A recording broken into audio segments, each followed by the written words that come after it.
I believe we should be wrestling with the news now. No, Scooter. Yes, I believe so. Alright.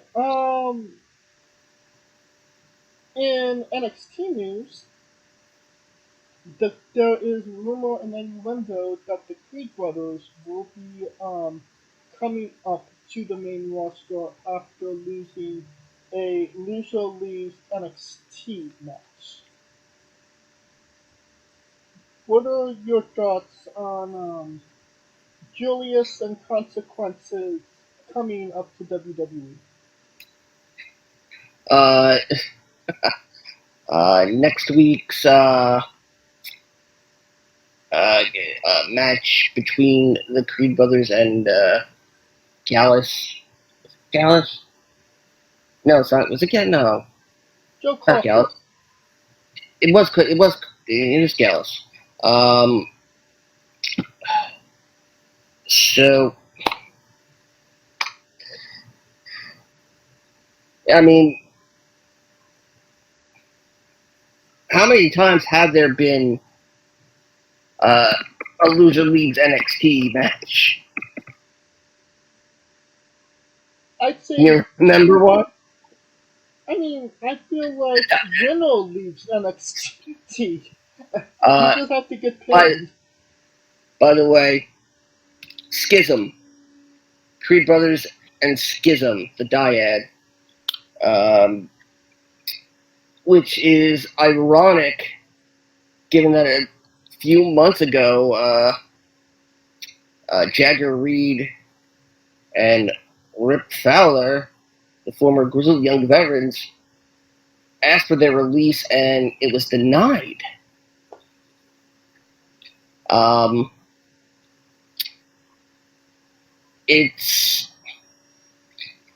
it's difficult to say how this could play out because of everybody who's involved. Uh, Gacy, the question is, if Schism loses, do they all leave, or is it just the dyad? Uh, it, Schism won. The Creed brothers lost. no, it's next week. It was taped. The match happened already. The Creed brothers lost.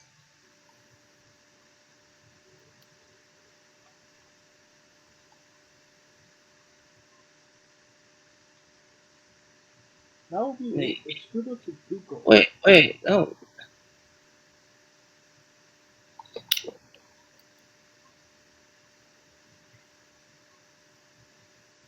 Obviously, he's having dialogue issues. No, because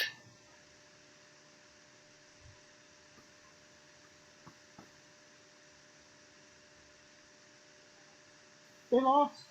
they did not mention that they were taping it. Yeah, it was taped. Loser Uh, leaves NXT. The Creed brothers won. yep, okay, Creed brothers. Never mind. Yeah, forget everything. Uh, uh, a masked man. Shit, who's the masked man? Who the fuck cares? Um,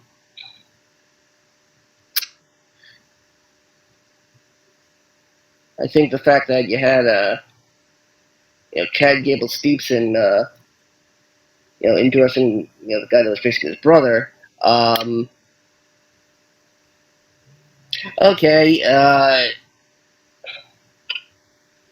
I don't know. I don't know if the Creeds have it to be a main roster team. They're not. They're great in the ring, but what sets them apart? Obviously, if you Michael B. Jordan's a second generation wrestler, so there's boxer, and he was trained by, Rocky, so he does have a lot going for him.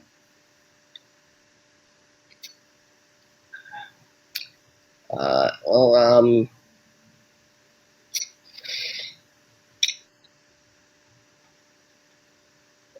I mean, it would be perfect to bring in Xavier as consequences, but, he made that blood oath, um, with the rest of the New Day not to ever break the New Day, so I don't know if that's going to happen.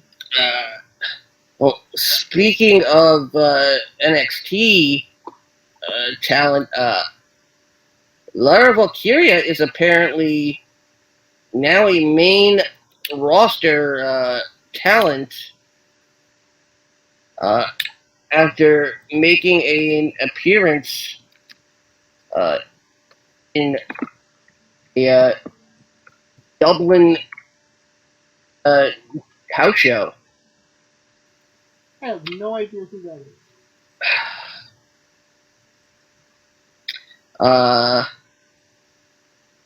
Well, she's Irish. God, who can?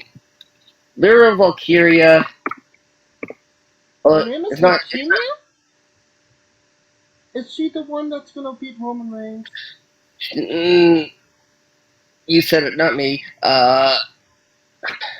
She's the woman who had the first name that I don't think anybody can ever pronounce. Aoife. Uh, I I can't. Aoife. I thought. Her first name is Bucky? He's the big gay wrestler? Uh, mm, uh, can we just call her Steve? Aoife. Her name is Steve now. Aoife. That's how you pronounce Aoife. Aoife. No, it's not. That is not proper pronunciation. We're calling her Steva now. That's like if I said, oh, DOG spells anti-disestablishmentarianism. Yeah, no. Either way, she defeated uh, Scarlet Bordeaux Blood Paste. Not saying a lot. See, you're not the only one that can make cracks like that.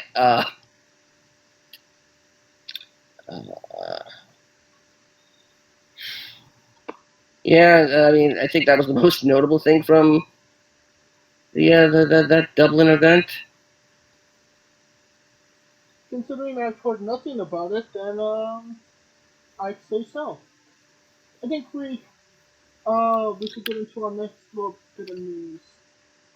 Um, Finn Balor did an interview with Corey Graves where he stated that he felt the demon character was a crutch. That it was something he did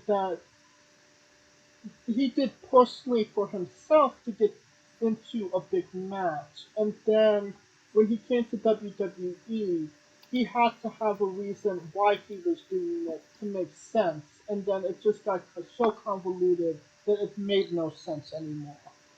To him.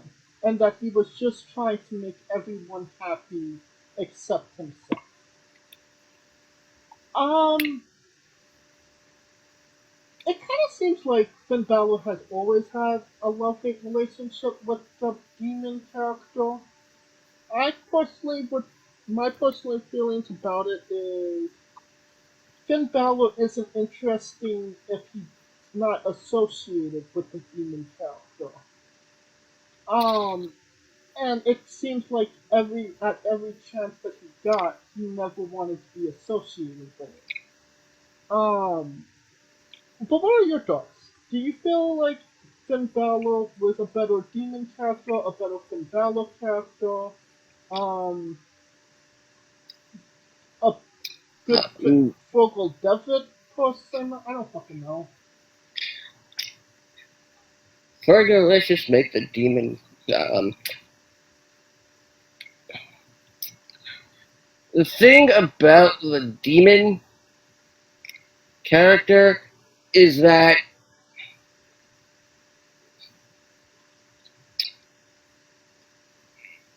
it was it was expected to be something that happens when he gets pushed too far. That the demon can do things Finn Balor, the man, could not. Like it's 14 staples in his head. Yes.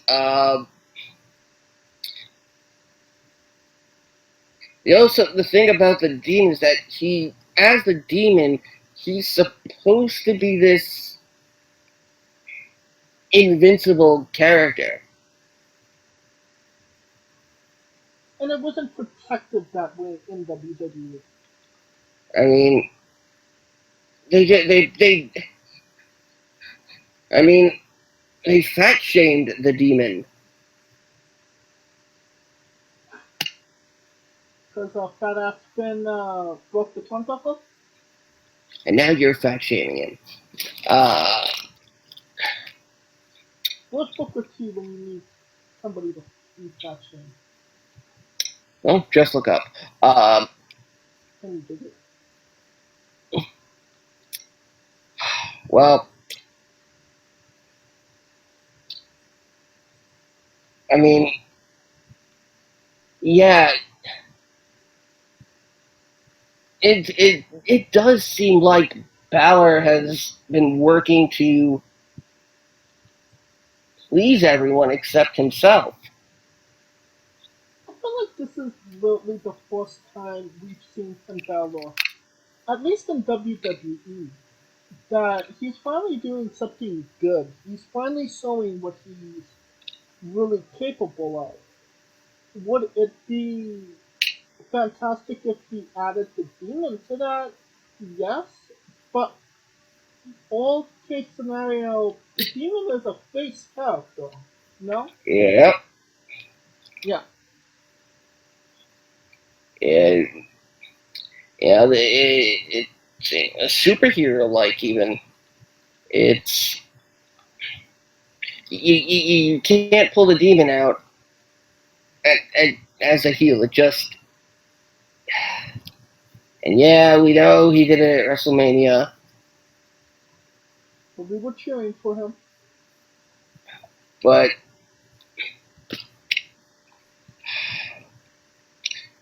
I think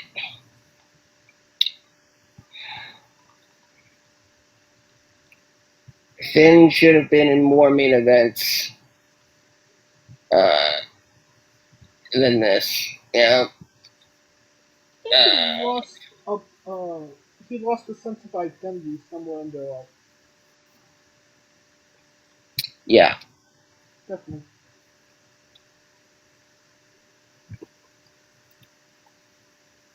absolutely. And I think that's a great segue into our next bit of news.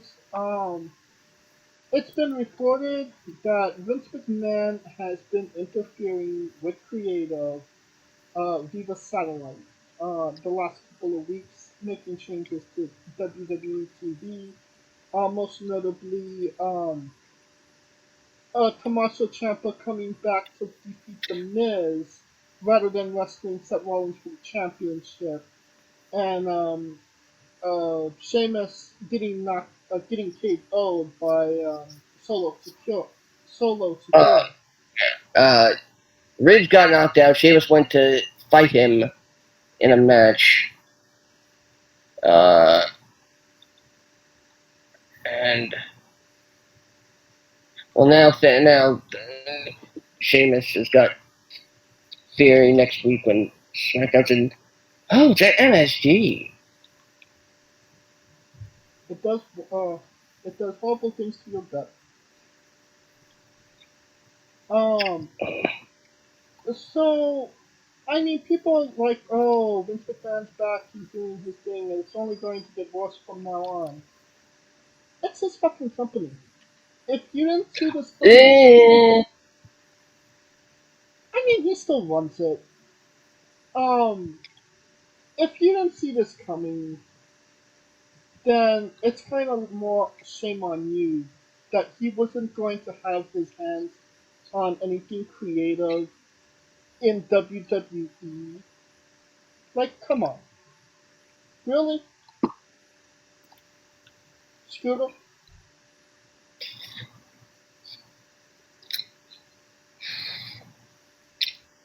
you know, I didn't want to say this, but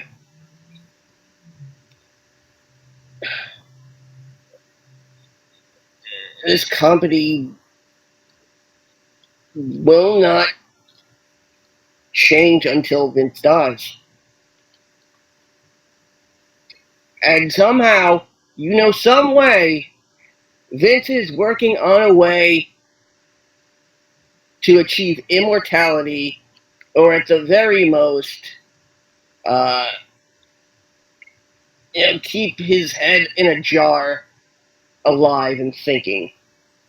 Oh, yeah, for sure. We have AI technology now.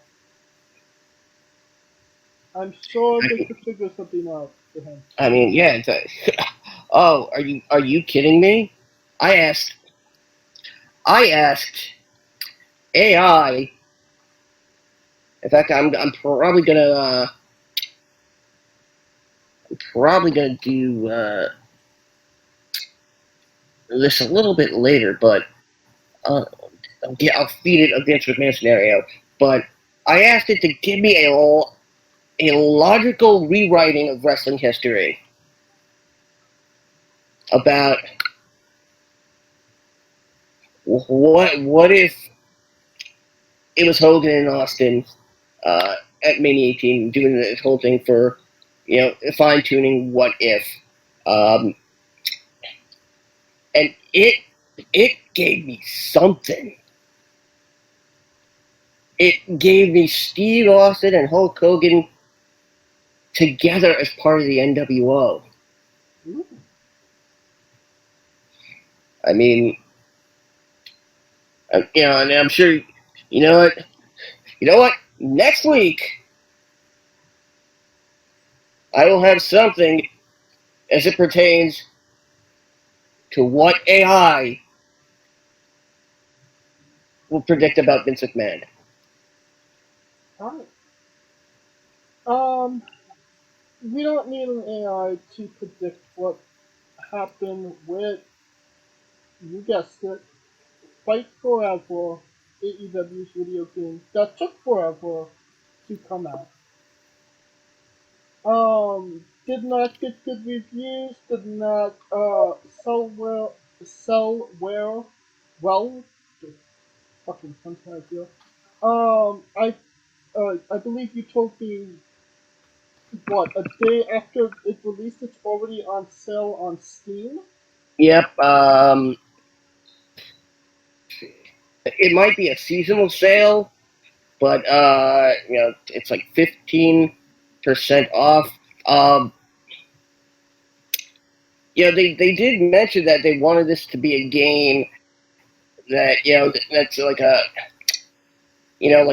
starting pack, and they want to update it as it goes, not just release a new game every single year. AEW didn't mention the season pass until a few days ago. Um, and apparently, there's a reason for that. Stadium Stampede, which, as as far as I know, the mode itself is is not active. I haven't seen any videos of it, or any gameplay of it, but it's supposed to be, yeah, aside from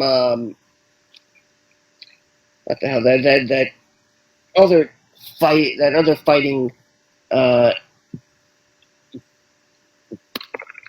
battle royale game. I can't remember what it was. I played it for a minute, but this is pro wrestling's first, or it's supposed to be, Rumbleverse. That's it.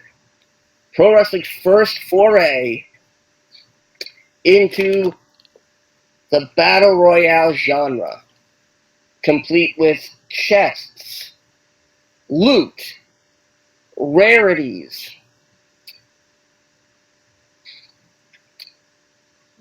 weapons with those rarities, closing circles,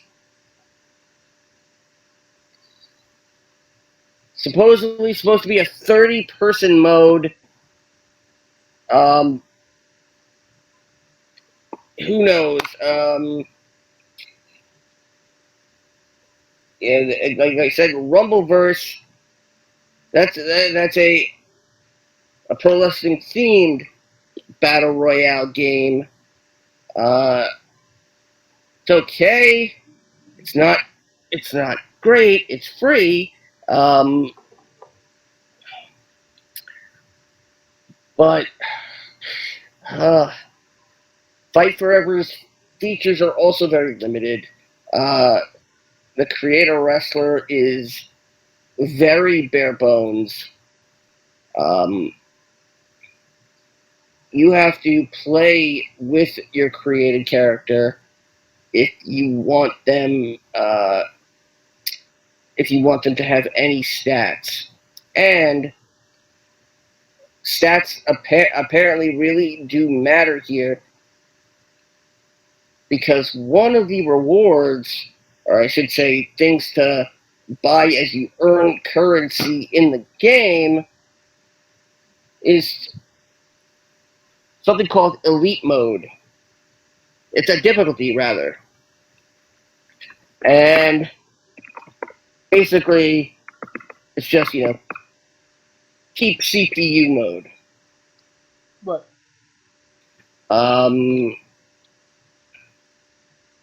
this is supposed to be Fight Forever, but do you see it lasting a week?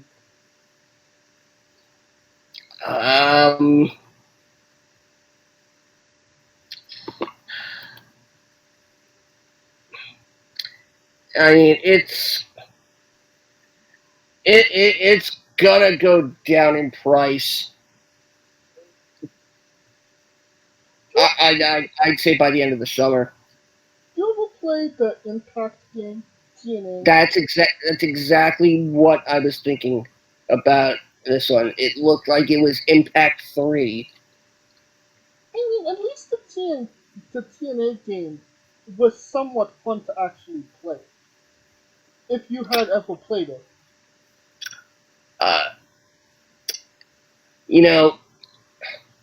AEW's the game doesn't do full entrances. Oh wow! It does partial entrances.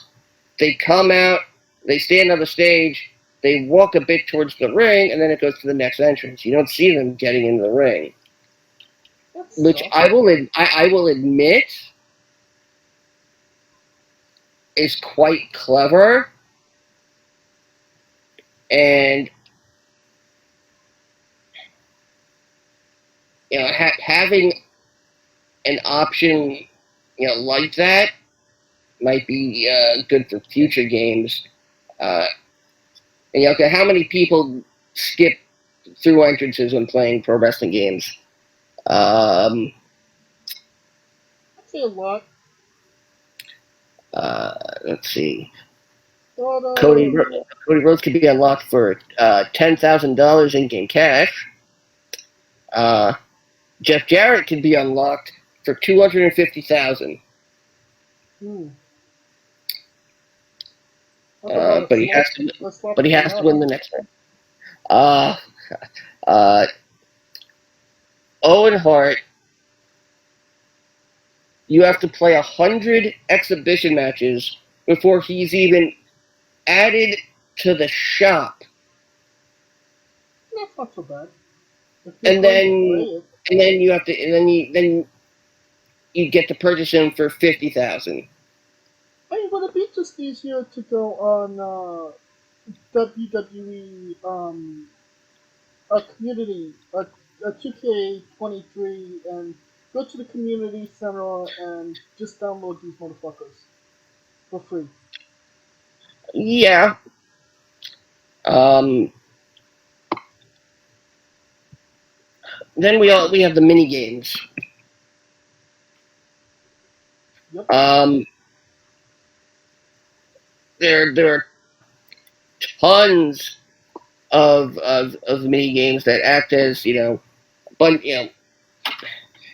in career mode, which is supposed to be heavily influenced by No Mercy's career. What do they sing? Dick, dick, dick, diggity dog. Uh, Let's go.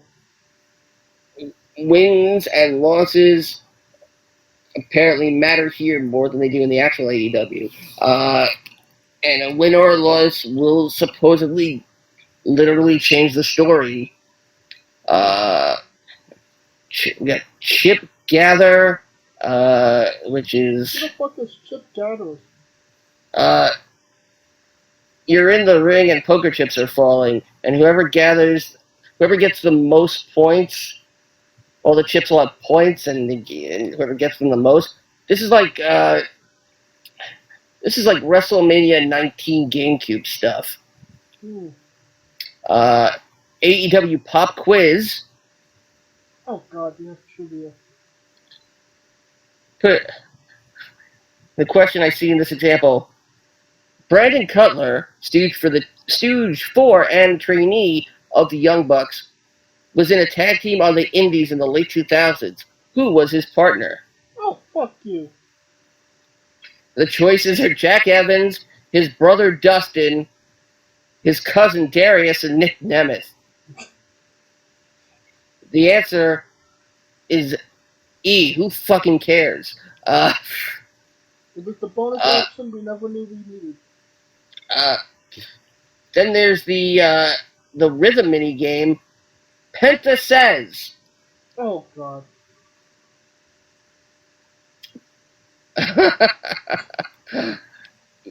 Yeah, and that's just. Penta don't speak English. So how Well, do you know what Penta says? It's a rhythm game. It's a rhythm game, which is ironic, because he's doing stuff. He's not saying shit. What do we got? It's a Chip Gather. Oh god, Sheeta's Slugfest. Basically, this is just Mario Party with wrestling, right? Smash Brothers. Because the Slugfest mini game is almost the same exact thing in Smash when you're hitting the friggin' bag. Okay. Except it's being pitched. Something called Steal the Show, Pit Drop, Path Chaser, Who's Missing, Spot the Difference, Memory, Brick Breaker, Egg Hunt, Bomb Hurl, Where's Orange, Count 'em Up. It's Box Breaker, but it's like old school brick breaking video games where you move the thing back and forth. You hit a ball, it breaks all the bricks. Okay. But it's not a brick breaker. That's Adam Cole. Oh, okay. DLC mini games are apparently something called Join Us. Death Race X.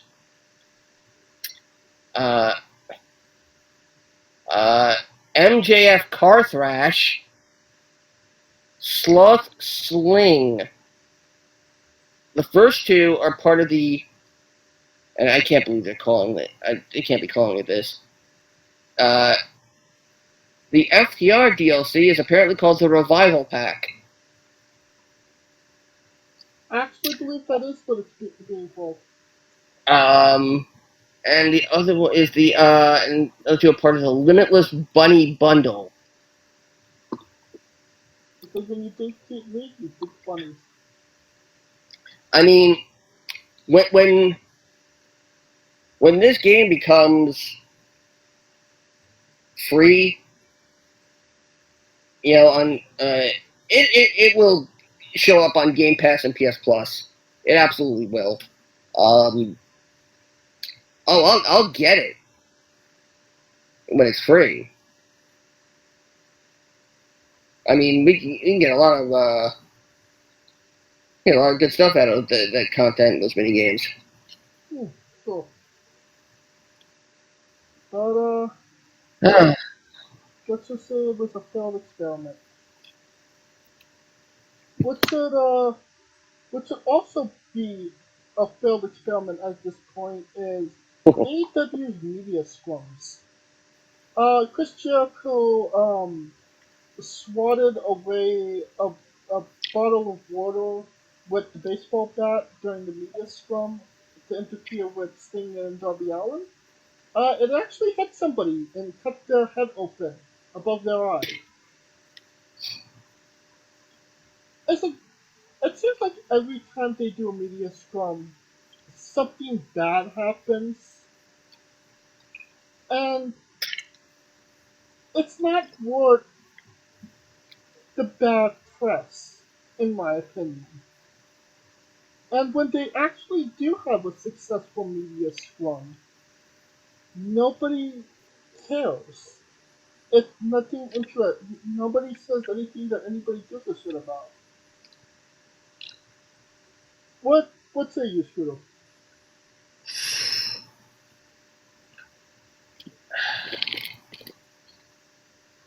I don't know if there's anything to say about this.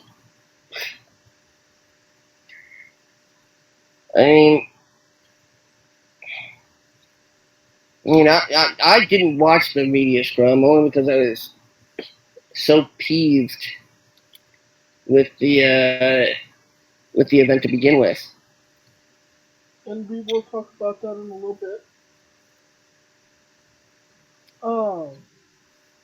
Personally, I feel like they need to discontinue these media scrums. Nothing gets out of it, and you're only hurting the company at this point by having them.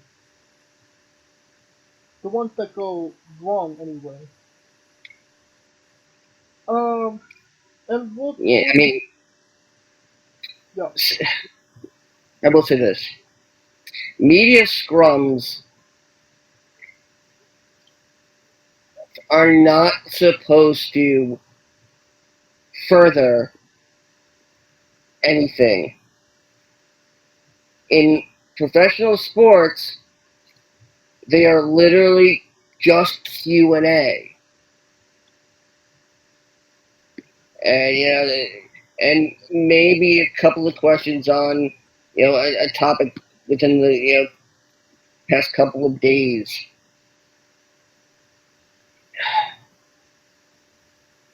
Using a scrum to continue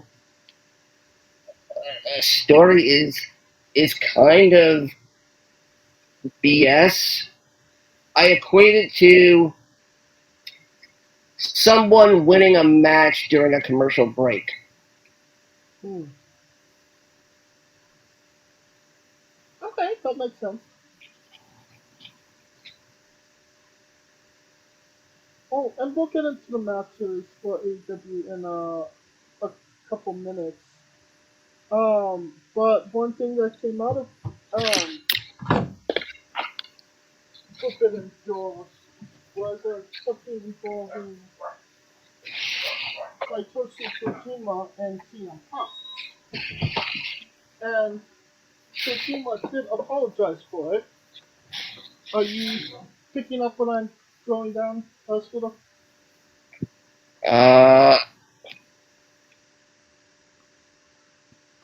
Kojima apologized for hitting CM Punk in the cock. That was his oh actual yeah, words. okay. Oh yeah. Yeah, the apology for the low blow.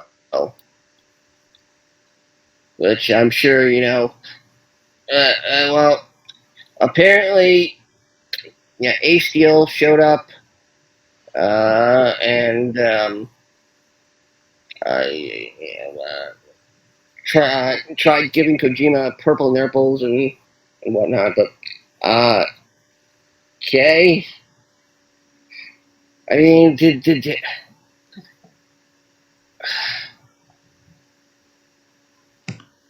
but it's the actual tweet that is strange. My elbow drop hit his cock. Sorry, but it's not on purpose. Accident. Because I don't have that kind of technology? There's a mistranslation in here somewhere. That was Google Translate, right? Yeah, except this was the actual tweet. Well, I'm saying he ran it through Google Translate before he tweeted it. It wasn't Kojima who ran it through Google Translate, I guarantee you.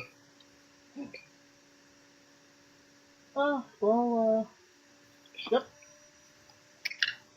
Oh, God. Now CM Punk can't have any more kids. You call it a real, tough block. Now AJ Lee will never be out with a 9-month injury. I think that'll conclude our coverage of the news for now. And now a quick word from our sponsors, if we still have them. Hey folks, this is the Colossal Mike Law, and you are listening to Wrestling with Entertainment. Enjoy the show, support these guys. We appreciate it very much. We'll see you at ringside.